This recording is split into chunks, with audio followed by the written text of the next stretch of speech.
Hello chess fans! After 6 rounds of play at the World Chess Olympiad in Budapest, we can draw the conclusion that India is absolutely dominating the field in the open section. And that is not a big surprise. With 4,700 players in your starting lineup, what else can you expect? Well, in the last video I talked about their board one, Gukesh, who is playing absolute brilliant chess. But it's a team event, so there are other very important members of Team India. And in this video, I would like to talk about board 3, which is Arjun Erigiaisi, an absolute superstar, and in fact the highest rated player in the Indian team. So why he's playing on board 3? Well, that's actually quite interesting. Gukesh is playing on board 1. He is a more solid, positional, technical type of player, playing against stronger opponents on board 1, so he can make a draw. That's also fine in many cases, but also probably for him to get more experience as a warm-up for the World Championship match he's going to play later. But also Erigiaisi is very well known for beating lower rated players. And now in this event, after 6 rounds, he is absolutely on fire. He's winning all his games. And I would like to show you the game he played in round 3 against the second team of Hungary. And now you're thinking, why is Hungary playing with the second team? Well, of course, they are the host country, and that's why they have the chance to send more than one team. In fact, they are playing with 3 teams. And well, that's actually what India also did last time when they organized the Olympiad in Chennai. There were also 3 teams India was playing with.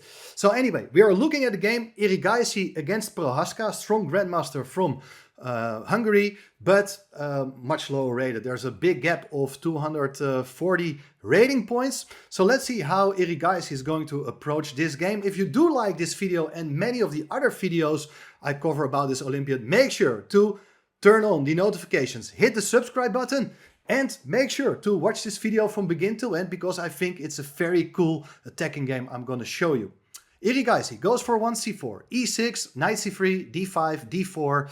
So we have the queen's gambit, knight f3, bishop e7, pawn takes d5, black does take back with the pawn. This is the well-known Carlsbad structure with an imbalance, as white has an extra pawn in the center, black has an extra pawn on the c file. The bishop goes to f4. Interesting idea, has been played this year as well by Erigiaisi in a game against Russian Grandmaster Murtsin. So probably Prohaszka had seen this, had seen that game as well. And well, in that game there followed castling kingside. But for this occasion, Prohaszka goes for the move knight h5, as he wants to kick back that bishop from that active post. The bishop goes back to d2. Black is going to castle kingside. And now white wants to continue developing. Plays here the move e3. And only now the knight goes back to f6. The knight on h5 was basically out of place, not looking great. And white is sort of accepting to have the bishop being placed behind its own pawn. So that is a small concession, as normally you would prefer the bishop to be on f4 or g5. That's a more active approach. But white is very solid and has some very interesting idea in mind. Because white continues here with bishop d3. Black plays knight bd7 and the queen comes to c2. So white postpones the decision to castle kingside. And in fact, after the move c6, pardon me, there follows this move, g4. Absolutely insane idea. Well, not insane, it's a kind of standard move in a lot of modern openings nowadays. This flank attack is quite dangerous, as you're about to go g5 and hit the knight on f6. Of course, taking the pawn is not really recommended here for black, as it hangs the pawn on h7. That's why you put a queen on c2 to support that bishop.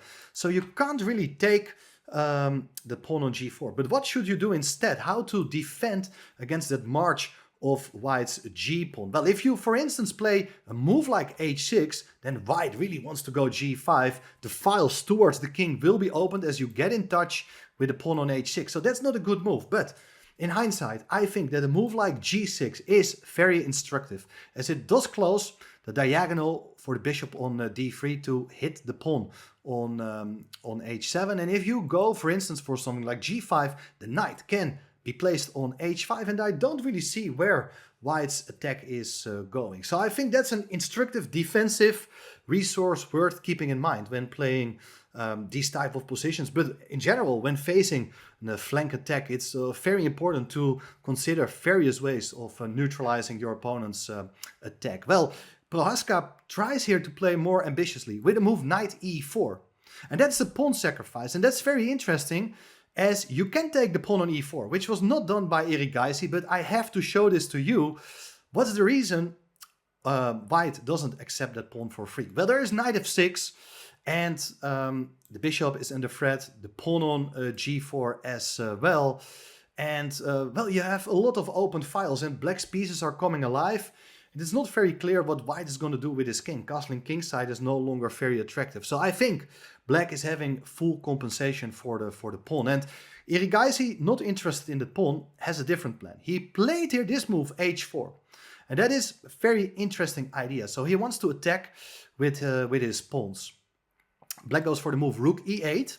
So over protecting the knight on e4, but being ready to strike in the center. When you sacrifice the pawn, your pieces need to be activated. But there follows the move g5, and that's a very nice idea. So the point is that the pawns are coming forward, but this pawn on g5 prevents that knight from d7 to become active to go to f6. So here, black played the move f5, strengthening the knight on e4, but white is capturing the pawn on f6 en passant. The knight takes back, knight d takes f6, and now the knight is much better supported, but white is going to challenge the knight on e4 one more time by putting the knight on g5. That's another main advantage of your pawn on h4. If you do take the knight, white recaptures with the pawn, hits the knight, and the h-file is open, so that's going to end badly for black. Instead, black decides here on playing the move h6.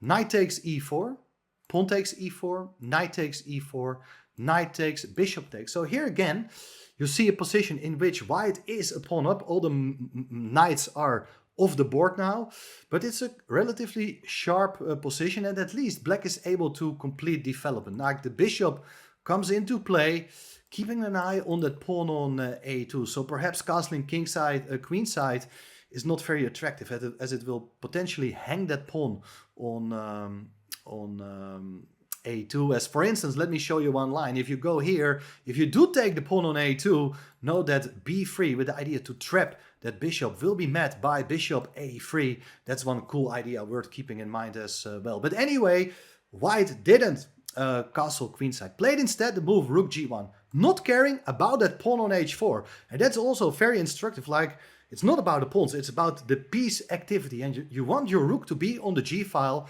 to hit the king, to hit the pawn on g7. Now, there are, again, a lot of ideas. And in the game, they follow the move bishop f6. But probably, instead, taking the pawn on h4 is better, because you don't have to be afraid capturing that pawn. The h-file is open, but white's rook is not there. And well, if you castle queenside, you can still play solidly with something like queen e7. It's a sharp game. I think things are looking quite good here for white, at least from a practical point of view. But still, anything can happen. And well, sometimes it's better just to grab the material. I think that's what black may have considered here. But they followed bishop f6, castle queenside. So now with the bishop on f6, that idea with bishop takes a2, b3 is not recommended here for black, as it hangs the bishop on a2.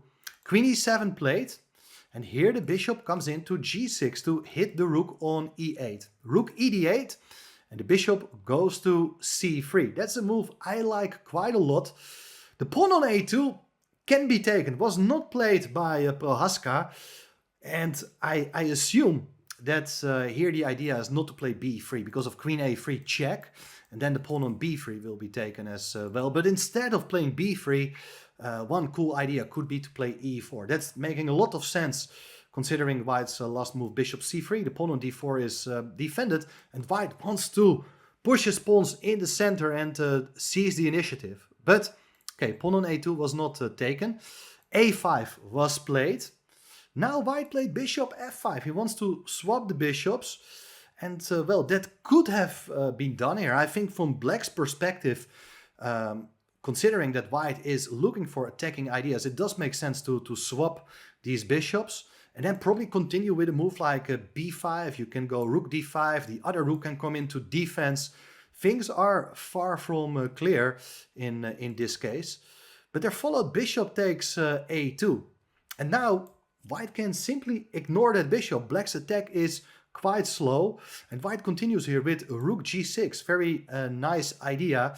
As after the move rook f8, the rook comes to g1 and all of a sudden all white's pieces, the rooks on the g-file, the bishops on the diagonals, and the queen helping its own king but also ready to strike somewhere on this diagonal, for instance. All white's pieces are looking fantastic. Well, black got a deal here with threat like rook takes h6, stepped aside with the king, king h8.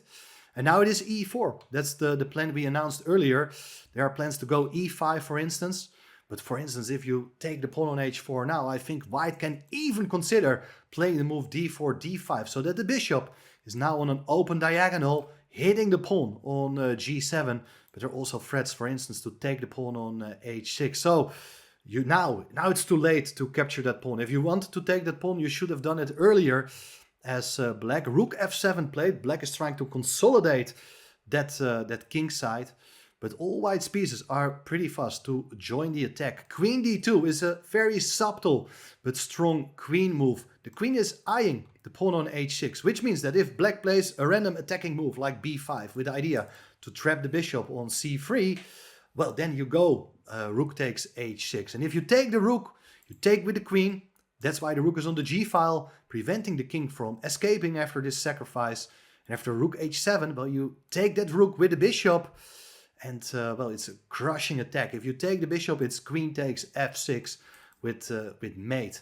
So therefore, black really got to anticipate that threat of rook takes h6.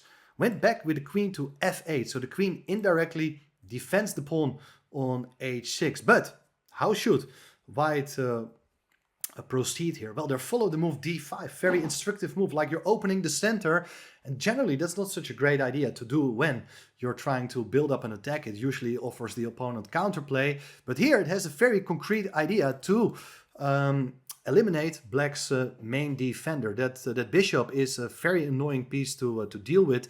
For instance, if you do take on c3, then you go for queen takes c3 with a huge threat of taking the pawn on h6, and well, black's position is falling apart very soon. So instead, there followed pawn takes d5, and now look at this, e5 is played. So you're attacking the bishop on f6.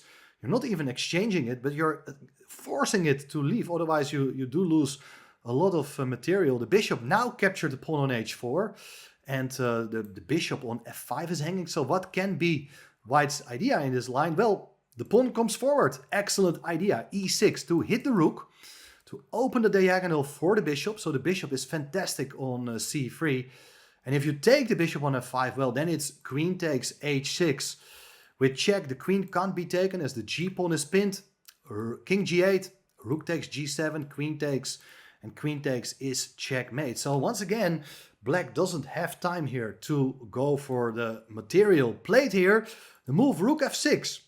And that's offering white to grab the exchange by taking with the bishop on f6. But that also does give black maybe some hope to hold on. A much better idea is a fantastic deflection motive, as now, rather than taking the material, white played e7, attacking the queen. And the queen got to leave that f8 square, and basically, because of that, it's forced to give up the protection of the pawn on h6. So black just captured the pawn on e7. But look at this.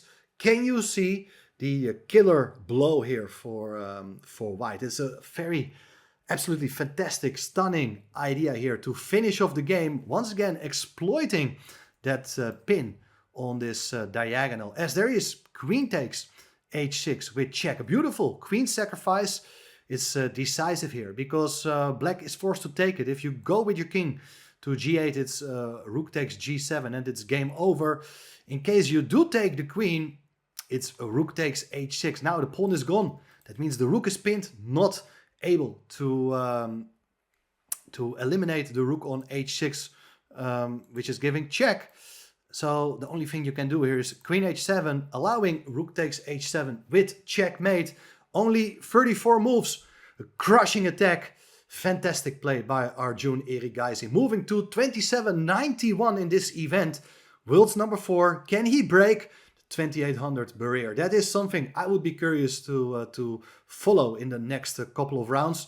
But after this rest day, we also have a beautiful lineup of India against China. So that's going to be also very exciting. So many more exciting matchups to come in the following days. Make sure to turn on the notifications, hit the subscribe button, guys, and help the support to grow this channel. Thanks for all the support and see you soon.